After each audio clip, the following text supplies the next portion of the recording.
Je sais que cette vidéo va surprendre plus d'un.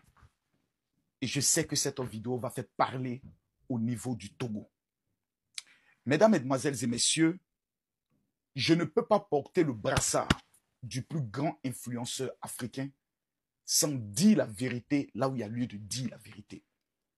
Quand on parle aujourd'hui du Togo, je reconnais que les artistes togolais ont plus de talent que les artistes ivoiriens en matière d'inspiration.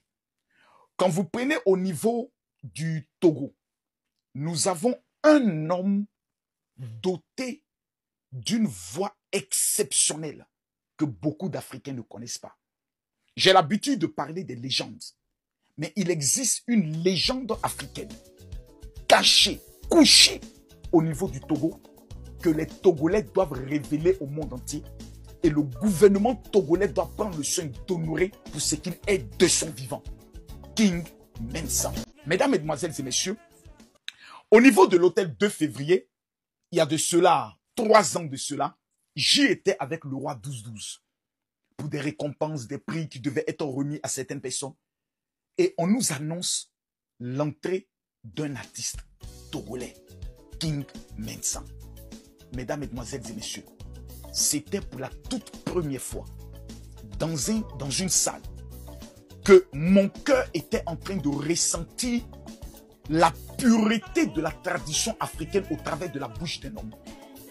Cet homme est doté d'une capacité extraordinaire de pénétrer au travers de sa voix. Je ne comprenais pas ce qu'il chantait, mais je pouvais ressentir dans mon cœur une paix, une révolte à des moments donnés, une joie à des moments donnés, une colère à des moments donnés. Cet homme est un don exceptionnel pour le Togo. Quand vous regardez au niveau de, je peux le dire, la machine de la culture togolaise, vous avez l'impression qu'il existe ce qu'on appelle une machine, pas de la sorcellerie, mais une machine de la non-promotion. La Côte d'Ivoire a une force. Nous avons aujourd'hui un artiste qu'on appelle Imra, que le monde entier est en train de découvrir. Grâce à quoi? La force des Ivoiriens. Monsieur King Mensa, pour moi, Camille Makosso, est la voix la plus percutante de l'Afrique. Je dis bien la plus percutante. Vous vous mettez à l'écouter ne serait-ce qu'une seule de ces chansons.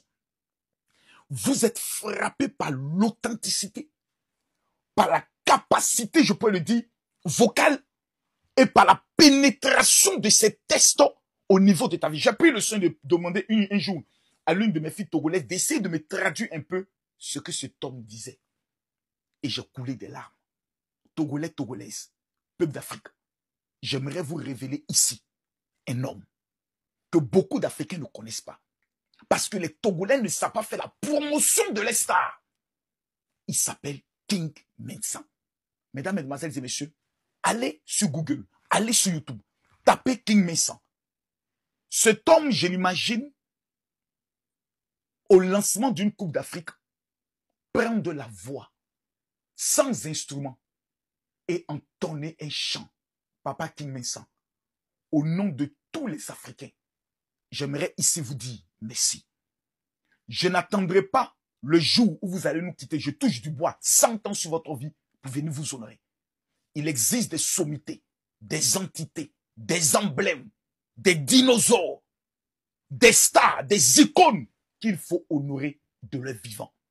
Mon plus grand rêve, c'est de voir cet homme King Mensa au grand programme de M. Maurice Le Molard, le prélude de l'année 2025, entonner une hymne pour l'Afrique. Papa King Mensa, tous les Africains, nous vous demandons une hymne pour nos ancêtres. Que Dieu vous bénisse. Shalom.